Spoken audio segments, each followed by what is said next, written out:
All right, welcome to the podcast. We've got a great guest on, William Mikita. He is a writer. He's done such films as Brewers Boys and Chasing 3000. William, thanks for being on the show.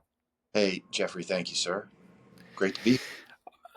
Tell me a little bit about your origin story and what brought you into these projects. Sure. I was an attorney by education and by profession, and my mother died after a short illness of a brain tumor. She was 60 years old. I was half her age, and I thought, what if half of my life is over? What did I want to do? I wanted to write, but I had never expressed it to anyone. And so I had a friend who worked at Disney. His name was Rick Haskins, and I met with Rick, and he then took me around to introduce me to a few producers. One of them was Barry Bernardi. He's got a lot of credits, a great guy.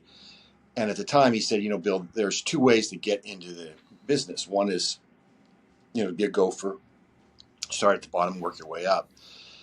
And I thought to myself, well, I'm 30 years old. I have a pregnant wife, two daughters. The second option is better. And he said, you have something that we want, and we will pay you for it. So I spent the rest of the day driving around LA thinking, what did I have that no one else had? And I had this very interesting relationship with my brother Steve growing up. My brother Steve has a form of muscular dystrophy called spinal muscular atrophy. And we were very close as brothers. And I thought, what if I wrote a story about Steve and me? So at the time, I bought books about how to write a screenplay.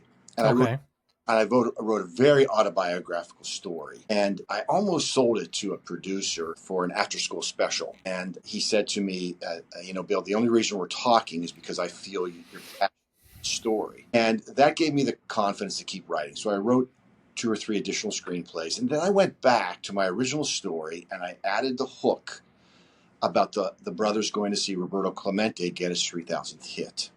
So I went back and I wrote Chasing 3000.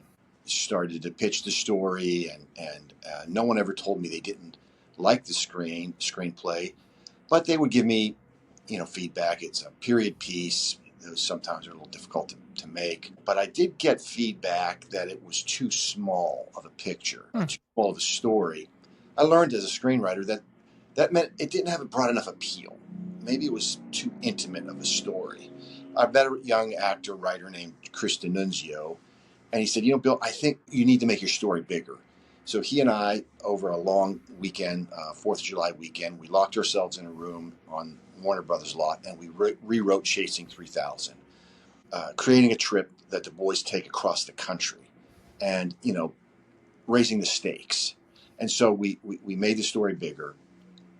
And I still was getting frustrated at that time at my lack of success. So one morning I woke up and I told my wife, I know people with money. I'm just going to raise the money myself. Oh, wow.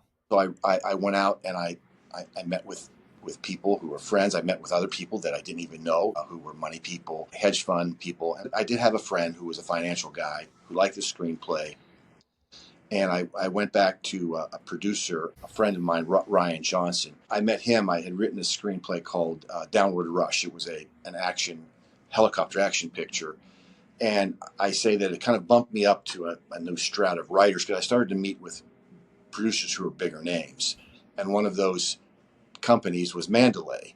And they passed. Oh, wow. They passed on it, but at the time, Ryan Johnson was the development person, and he said, what else do you have? And I said, well, I have this little baseball story. I don't think you'd be interested in it. And he said, what are you trying to say? We don't like baseball? You don't think we like baseball? Is that what you're saying? No, I'm not saying that. He said, send it to us. He loved the story, but it wasn't right for Mandalay. But when he went out on his own, he took the screenplay with him. That's awesome. I connected with Ryan, and we raised $700,000. I was able to raise $700,000, and we were going to make a smaller movie at the time, direct to video, back in the Blockbuster days. Yeah. And then Ryan lived in Marina Del Rey near a manager. One of the people she managed was Ray Liotta, and she got the script to Ray Liotta. And 4 or 5 days prior to us shooting in Pittsburgh, we still did not have the lead cast, and Ray Liotta committed. And the movie blew up, as they say. And so we were able to secure that. But as you know, with having to hire an A-list actor, our $700,000 was going to go pretty quickly. But yeah. I was able to raise another 1.2 million. And so we Wow. shot the movie 4 days in Pittsburgh, 24 days in LA. And we were able to get distribution, a small, theatrical release, about 12 cities. And it was an incredible experience. That's so amazing. Ray Liotta, what a great actor. Yeah. And missed. I mean, he's just fantastic. So you ended up starting out as a writer, but essentially really becoming a producer. I mean, if you're putting all this money together. Yeah, you're right. I became a film producer, Yeah. On the run, right? Yeah.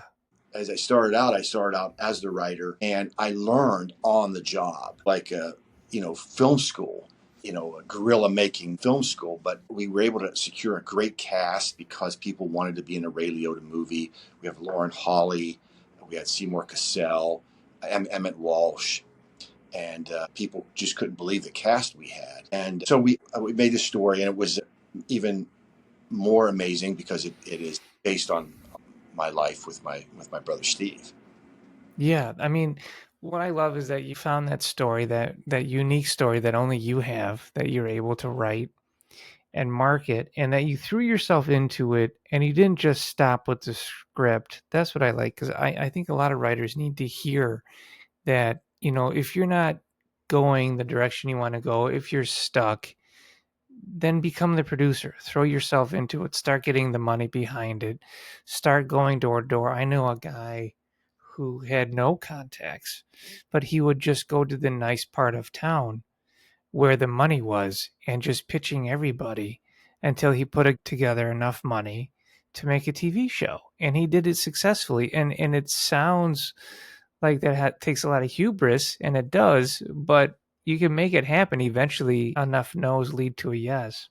Well, it's funny that you should give that example, because I would approach guys that I didn't even know at the gym. I knew he was a Yeah.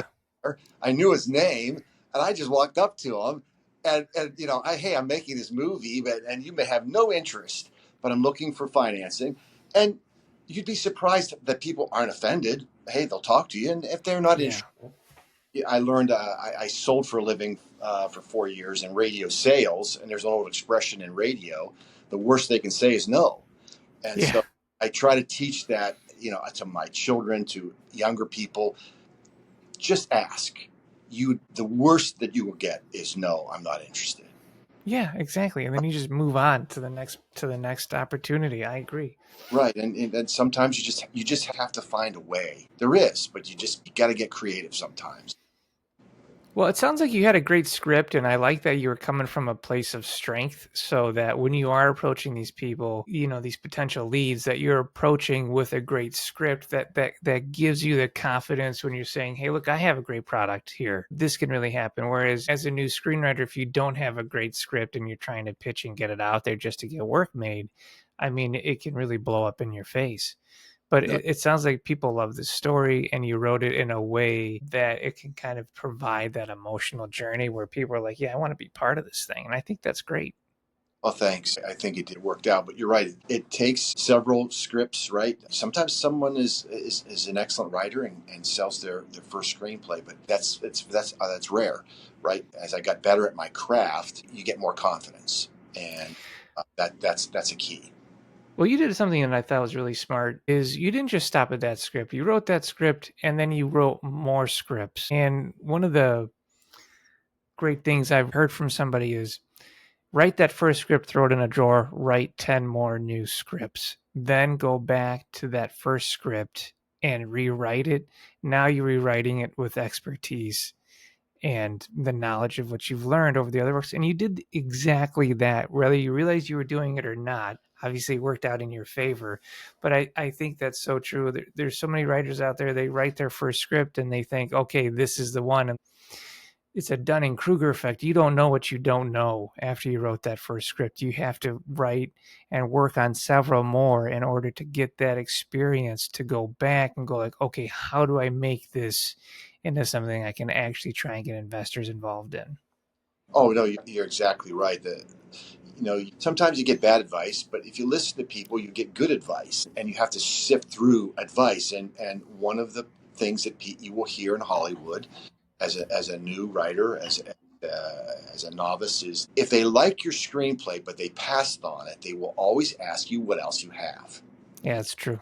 Right. And so that's what propelled me to start writing additional stories and keep writing. And it did work out that way. Well, what I like about Chasing 3000 Hills, your calling card, it reminds me of, I had the same thing where I wrote this really funny zombie comedy script, and it made the rounds in LA. And one of the guys who read is like, I love this script, but I don't want to produce this. This isn't really within my budget. He ended up sending it to Frederator Studios, who did like Fairly Odd Parents and a bunch of Nickelodeon shows, and they loved it, and then contacted me randomly and said, hey, we love this script, we love your style, but we don't want to make a zombie show for kids. Do you have anything for kids? And I said, of course I do. I didn't. I lied.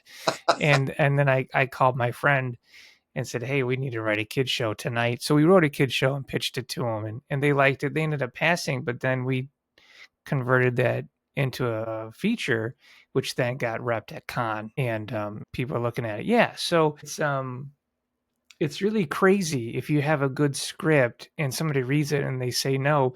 That doesn't mean that they forget about it. Like, people who appreciate quality will be like, I read this script. They'll say it to a buddy. You might want to talk to him. You're surprised where it can go unintentionally. You're right. And sometimes no means not right now. Oh, And, I love that. right. And sometimes no means I don't know what to do with it. And so I learned that as you talk to a lot of producers, there are certain producers, they needed me more than I needed them. Oh, that's funny. And you have to find the right producer who can get your script and your story made. And That's true. you just gotta keep working at it. Yeah, you And got to find that producer you're simpatico with. we all get discouraged, but you just can't. You got to fight that discouragement. Oh, I mean, that's I've been doing this 20 years. I still get discouraged. That doesn't ever go away. It's Nope. just, how do you manage it? Yeah, That it's you're, so true. yeah, you're 100% right. Can you tell me about Brewers, boys? Oh, absolutely. So I didn't intend to write another baseball themed story. Okay. But what happened was Chasing 3000 came out about the time of Facebook. We reach out, hey, are you the Bill Mikita that made this movie? One day I woke up and I had a message, and the guy said, I saw your movie last night. I really loved it. Thank you. Send me a friend request. He did, and then he said in the message, I have a really great idea for a movie. Well, as you know, most people don't, but some people do. And so I reached out to him, and we chatted a while, and he said, I played on the greatest high school baseball team of all time. Really? Yeah. He said, in 1965, we won the LA City Municipal League during the Watts riots. I said, during the riots, yeah. The city's burning around you, and you Wow. ball game. Yeah. I'm in already, right? And so I said, out of curiosity, who was on your team? And he said, well, there's Reggie Smith, Bobby Tolan, Bob Watson, Doc Ellis. Whoa, time out. All these future major leaguers are on your team. Yeah. And Dennis Gilbert. Dennis Gilbert, you mean who just tried to buy the Los Angeles Dodgers, Dennis Gilbert? Yeah. Short white guy. Yeah. So you were an integrated team in 1965. Yeah. Wow. And our coach was this really inspirational guy named Chet Brewer. And he was a former pitcher, and he was a father figure to us. He kept us out of trouble, and he was an inspiration to us. And I'm blown away. I'm a baseball guy, baseball fan. I'd never heard of this team. And by the way, our 9-year-old bat boy was Eddie Murray. You mean the greatest switch hitting first baseman of all time? Yeah, he was your bat boy. So I optioned the story, and I met the players and Dennis Gilbert, and I wrote the screenplay. We've had some frustration talking about discouragement, as you know, the last few years with the writer's strike and with COVID. Right. Some setbacks where we had money in place, and so we're looking for a producing partner, someone who can help us get Brewers Boys to the finish line. So wow. That's where we're at. Sounds incredible. Yeah, it's a great story, and Chet Brewer is the greatest baseball guy you've never heard of, and he coached 24 future major leaguers. He had astounding ability to hone talent and to just recognize it. And what's interesting is that I developed a theory that this was right before the influx of all the great Latin players. Anyone Mm, who was anyone came out of Southern California. LA was the nexus of the baseball world in the early wow. 1960s. Yeah, it's incredible. And so these great players, 9 players, 9 major league contracts. I mean, it sounds like a story that needs to be told. It really does. So I'm glad that you're really behind this and trying to get this thing out there. Yeah, it is a story that needs to be told. And so after some setbacks, we're not letting that discourage us. We're moving forward, and we're trying to get this made. Well, tell me how people can get in contact with you. Well, I'm on Facebook. I'm on LinkedIn. It's Bill Mikita on Bill Facebook. Mikita. Bill Mikita on LinkedIn. Bill Mikita on X. Okay. So reach out to me. Anyone out there who's interested in working with us, well, we'd love to talk to you. And Bill, is there anything I didn't ask you that I should have before we finish up here? No, I don't think so. It's just, I want writers to understand that you get a vision, okay? And if people you meet don't have that same vision, just tell them to get out of your way. Just keep moving forward. God, that is so true. When I first started writing, pitched this idea to a friend I had that I was like, hey, I think I want to write the screenplay. I want to write, and here's the script idea. And they go, well, I think that's terrible. It's a horrible idea. And I went, yeah, I think I'm going to do it anyway. And so here I am. So yeah, I didn't listen to other people when I was younger trying to do this. Or when I get a weird script idea and I pitch it to someone, they go, that's a terrible idea. I think I'm going to do it anyway. And inevitably people end up loving it. So yeah, you have to kind of trust your gut on that one. I absolutely agree. Yeah. Phil, thanks for coming on the show. Really appreciate your time.